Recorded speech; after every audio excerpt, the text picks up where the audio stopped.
Right, so what I was going to talk about today, well, I was going to talk about these things here and these things here. Clutch cylinders, push rods, and all the combinations of nasties you can get involved in under your car when it's not really necessary if I give you this information. Why am I saying this? Well, I'm about to fit eventually this 200 TDI into the blue 90 outside. The thing about that is it's got a stubby bell housing and an R380. So what's new?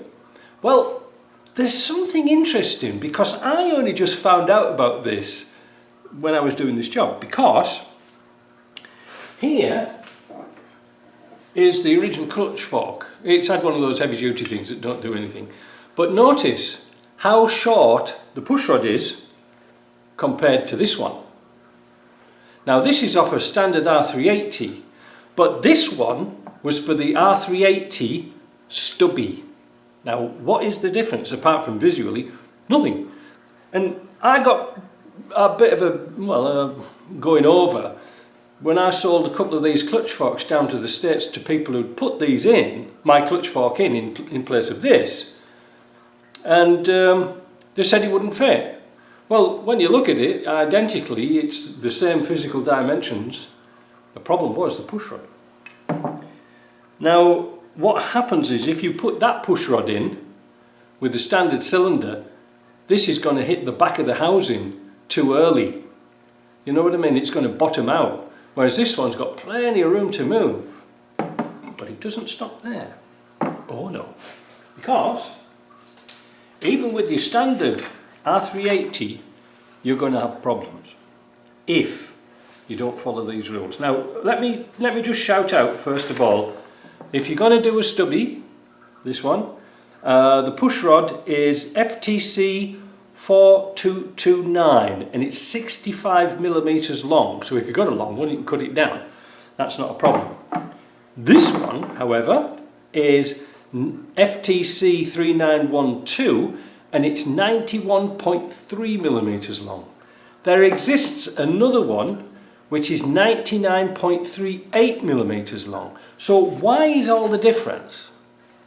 Well, this is where it gets a bit dark, because I have down here on my bench, which is actually the engine, 3 typical slave cylinders. All right, this one's an AP one, this is a TRW one, and this is an AP one. They all do exactly the same. So what is the difference? Well, it's the pistons. Now look very carefully. Can you see the difference? See, this one is lower, this one's deeper, where this one's just a bit shallow. So that means this one is for the longer push rod. This one is for the shorter push rod. Okay? Now it can be confusing. And why am I getting so excited about it? Because if you mix them up, and if you put this short one in with a long push rod, your clutch is going to slip after about 1,000 kilometers. Why? Because it's pushing so hard, it's engaging the clutch. So your fork, like this, your fork is going like that and pushing against the clutch because this rod's too long. So you must do this in the right combination. Now the rods are pretty cheap, so you don't have to worry about that. But I'm going to shout out now, and I'm going to put some words up on the screen so you can copy it yourself. So Land Rover, in their infinite wisdom, changed this system according to the gearbox number. Now, as you know, 25, 30 years on, all these Land Rover gearboxes have all been changed because they've all broken and things like this. So you can never guarantee the gearbox that you've got corresponds to the cylinder, because the gearbox is the same. It's just when they transitioned over using this gearbox number that it made it a different cylinder and push rod. So for your information, let's go. So cylinder FTC 5072 goes with the push rod FTC 3912. That would be the 91.3 millimeter. This is the common or garden short one like this, which would fit with this piston. Oh no, wait a minute. It would fit with, it's like that game, isn't it? Fit with that one, I think. Yeah, yeah. Anyway, the other one is FTC 5202. Fits with pushrod FTC 5199, 99.38 millimeters. So that would be that deep one. If you're not sure, if your cylinder's leaking, measure it.